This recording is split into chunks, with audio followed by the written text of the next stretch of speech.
Om Swastiastu. Selamat pagi anak-anak, semoga kita dalam keadaan sehat sehingga dapat mengikuti pembelajaran hari ini. Namun, sebelum kita memulai pembelajaran, perkenalkan, nama saya I Gusti Putu Endra Swantara, mengaku mata pelajaran ekonomi di SMA Negeri 2 Mendoyo. Pada pertemuan kali ini, kita akan membahas fungsi dan bidang manajemen. Adapun tujuan pembelajaran yaitu yang pertama, siswa mampu menjelaskan fungsi-fungsi manajemen, siswa mampu menjelaskan bidang-bidang manajemen. Nah, kita masuk kepada definisi manajemen yang pada pertemuan kemarin sudah anak-anak pahami terkait dengan manajemen. Itu merupakan ilmu dan seni mengatur proses pemanfaatan sumber daya manusia dan sumber lainnya secara efektif dan efisien untuk mencapai yang namanya tujuan tertentu. Kemudian masuk kepada materi di sini terkait dengan fungsi-fungsi manajemen. Nah, fungsi manajemen di sini merupakan proses POAC, di mana terdapat yang namanya proses perencanaan, pengorganisasian, kemudian penggerakan dan controlling atau pengawasan. Kemudian yang selanjutnya kita bahas secara satu persatu. Yang pertama, perencanaan atau planning merupakan proses yang menyangkut upaya yang dilakukan untuk mengantisipasi kecenderungan di masa yang akan datang dan penentuan strategi dan teknik yang tepat untuk mewujudkan target dan tujuan organisasi. Kegiatannya yaitu menentukan tujuan dan target organisasi, kemudian merumuskan strategi untuk mencapai tujuan, menentukan sumber-sumber daya yang diperlukan, menentukan standar atau indikator keberhasilan pencapaian tujuan.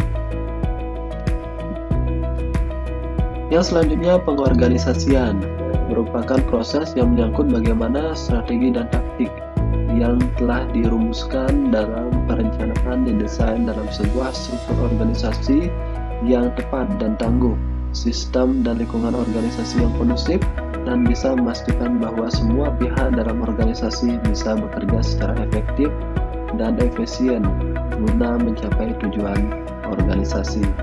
Kegiatannya yaitu mengalokasikan sumber daya, merumuskan, menetapkan tugas, menetapkan prosedur yang diperlukan, menetapkan struktur organisasi yang menunjukkan adanya garis kewenangan dan tanggung jawab, menentukan sumber-sumber daya yang diperlukan. Kemudian yang selanjutnya yaitu penggerakan.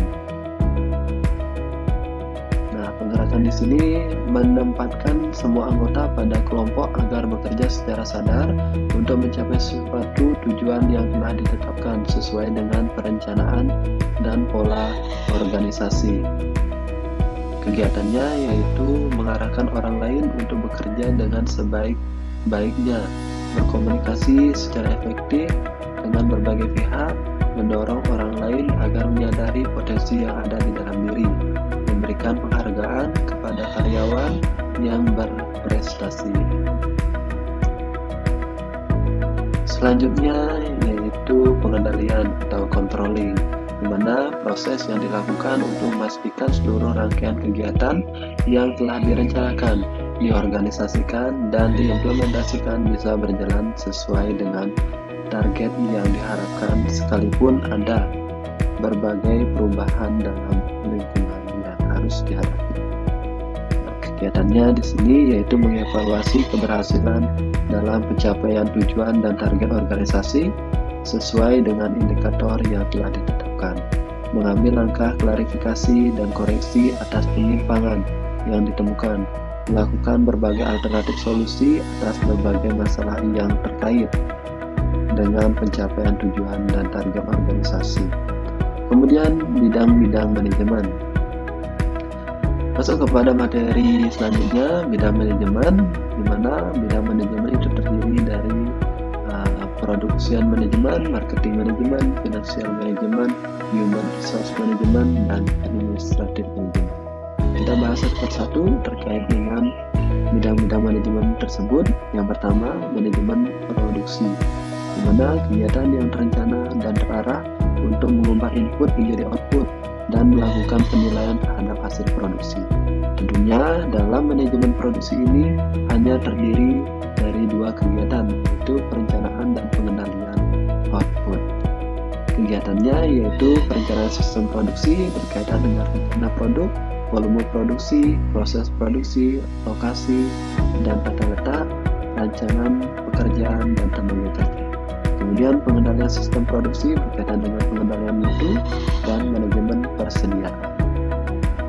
Kemudian manajemen pemasaran merupakan kegiatan pengaturan secara optimal dari fungsi pemasaran agar kegiatan pertukaran atau penyampaian barang dari produsen ke konsumen dapat berjalan lancar.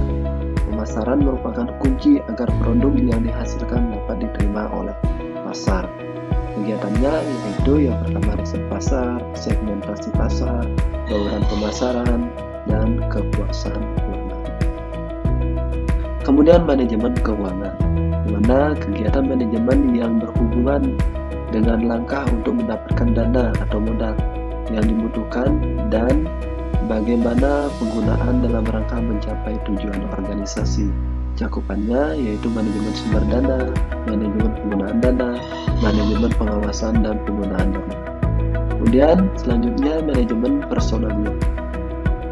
Dalam manajemen personalian di sini terdapat proses perencanaan, pengorganisasian, pengarahan, dan pengendalian atas pengadaan tenaga kerja, pengembangan, kompensasi, integrasi, pemeliharaan, dan pemutusan hubungan kerja atau PHK dengan sumber daya manusia untuk mencapai sasaran perorangan.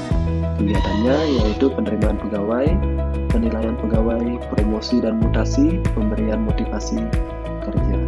Kemudian manajemen administratif atau manajemen administrasi. Manajemen administrasi di sini memberikan perhatian pada pemberian layanan di bidang administrasi yang bertugas menyusun, mengatur, dan mengorganisasi, mengendalikan kegiatan inventaris, informasi, dan arsip suatu perusahaan. Cakupannya yaitu pengadministrasian kegiatan, penggunaan alat yang efektif, kemudahan pada bidang lainnya.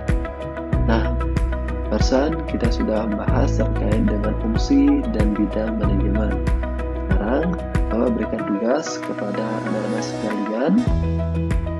Tugas yang pertama yaitu bagaimana hubungan antara manajemen produksi dan manajemen pemasaran. Kemudian ini analisis penerapan fungsi manajemen di dalam kegiatan usaha atau perusahaan. Nah, tugas ini bisa kalian kerjakan di rumah dan kita bahas pada pertemuan berikutnya. Sekian pembelajaran hari ini, semoga bermanfaat dan dapat menambah pemahaman kalian tentang fungsi dan peranan manajemen. Akhir kata, saya ucapkan terima kasih. Sampai jumpa pada video pembelajaran berikutnya. Saya tutup dengan Prama Santi. Om Santi Santi Santi.